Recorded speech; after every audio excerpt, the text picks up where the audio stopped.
don't know, I'm not from England. I thought the English here is better than mine.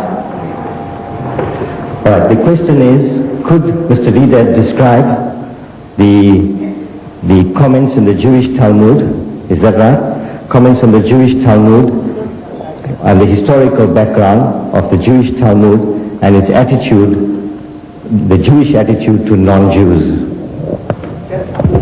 or Gentiles for non-Jews. You see, the book of authority that we are dealing with, the one we are familiar with, is the Holy Bible. And what you want to prove, everything is here. You want to know the Jewish Talmud, you go and find a synagogue.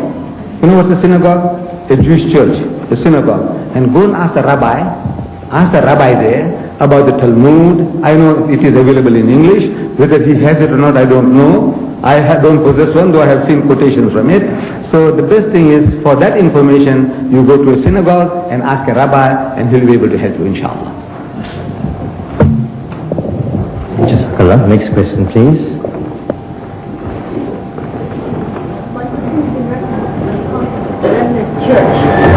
Sorry, can you speak up? Remnant Church. I want to ask you, what do you think God is referring to? And what do you accept the concept of Catholic Church in life? Would you Yes, because Christians follow them in the university. They might be able to tell her about the remnant church. You tell me which remnant church, then I can talk. But just in a roundup. No, but you said you're an expert on comparative religion. a scholar, not an expert? Yeah. A scholar. Scholar of comparative. Fine. And the Remnant Church is one of the largest concepts that comes out of the Bible. The concept where in Revelation where they say, Christians say that God has chosen a certain people that he will bless and will go to heaven. And the Jews claim it's them, a certain sect of the Christians claim it's them. Certainly after the school that I went to claim that it was them. So I want to ask you, what do you think God is referring to in this concept? I have no knowledge. So the question was one of a technical nature on Remnant Church of which Mr. Deedat has no knowledge. Thank you. Perhaps if you speak to Dr. Zaki after the meeting, he might be able to help you. Walaikum salam. The Holy Quran refers to the followers of the previous messengers as the people of the book with respect. The Holy Quran also uses the word disbelievers and unbelievers.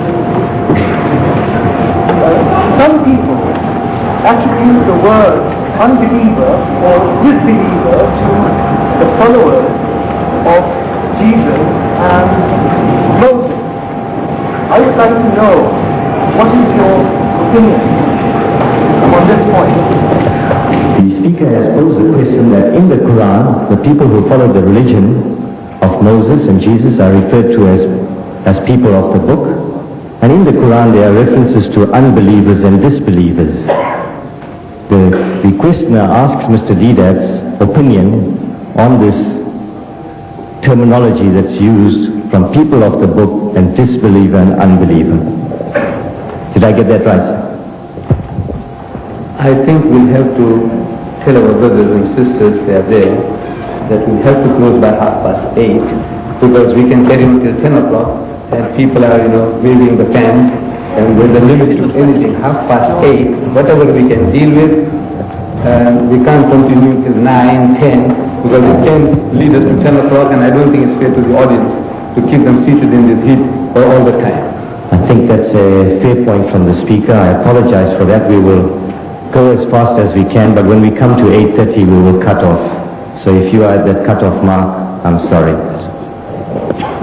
With regards to the Ahl al-Kitab, the Holy Quran speaks about the Jews and the Christians as Ahl al-Kitab, meaning people of the book, meaning a learned people with the scripture. This is what they were boasting. In the time of the Prophet, they boasted that we are a learned people. We have a book. We have a revelation given to us. And you Arabs are barbarians, illiterate, ummi. You haven't got a prophet to your credit. You haven't got a book to your credit. As such, we are learned and you are unlearned. So Allah Bari Ta'ala addresses them in those very respectful terms. Ya Ahl al-Kitab, O people of the book, Ta'ala come ila kalimatin sawa'in baynana wa baynakum, that we come to common terms as between us and you. Come, let us get onto a common platform. This is how Allah speaks about the Ahl al-Kitab. Ahl al-Kitab means Jews and Christians. With regards to the unbeliever and disbeliever, this is a choice. Some translators call those who don't believe in Allah, the mushriks, unbelievers. Some say disbelievers. Technically, what is the exact meaning of disbeliever and unbeliever? I think Dr. Zaki, if you meet him afterwards, he might be able to explain to you. I have no knowledge. In that English is a bit too high for me. You know, you say now disbeliever means this quality of an unbeliever, and this unbeliever means this degree. That type of knowledge I haven't got. So this is the explanation. Ahlul Kitab means Jews and Christians, unbelievers mostly referring to the mushriks, those who didn't believe in Allah. Next question, please. You quoted Nasara and Islam. I'd like to elaborate about the ayah of Quran. وَقُلْ تَعَلُوا نَتْلُ أَبْنَاءَنَا وَأَبْنَاءَكُمْ وَنِسَاءَنَا وَنِسَاءَكُمْ I hope this elaboration is the problem of the verse. Sorry, can I have your question? What is your question? My question is that we quoted about Nasara and Islam. Right. I'd like to find out what there was a challenge from Christians to Prophet Muhammad. And then there was a challenge and Allah subhanahu wa ta'ala said, you bring your son and we bring your other son. You bring our soul, we bring our soul, we bring your women, we bring our women, and then we'll search each other. Okay? Then afterwards these people run away. Just as no, we are now. They brought their own family. So I would like to ask you. That's not a question. That's not a question. Just to say that. I'm sorry, that's not a question. We can perhaps take that up later. Next question, please. Thank you for your patience, sister.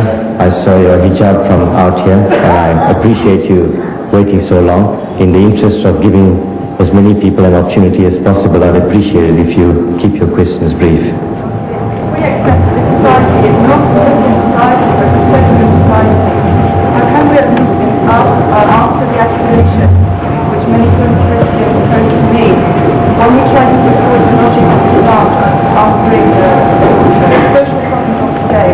They accuse me of taking the best examples of pure Islam and comparing them with the worst examples of Muslim society. And there are many beloved Christians who are worried about the whole society Can you summarize your question for me? Yes, the summary of the question is, we are accused sometimes of looking for the best example of pure Islam, and we say that that's not the answer to the problems of society. The question that's posed is that often Muslims are accused of putting the best examples forward in their discussions with Christians, when in fact the society that it should be posed to is a secular society and not a Christian society.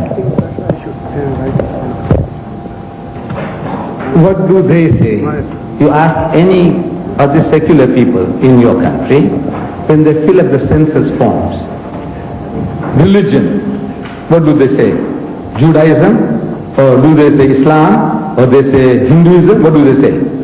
Christian. So they say they are Christian, whether they are secular or religious. And the fact is that there is a problem of alcoholism among the people.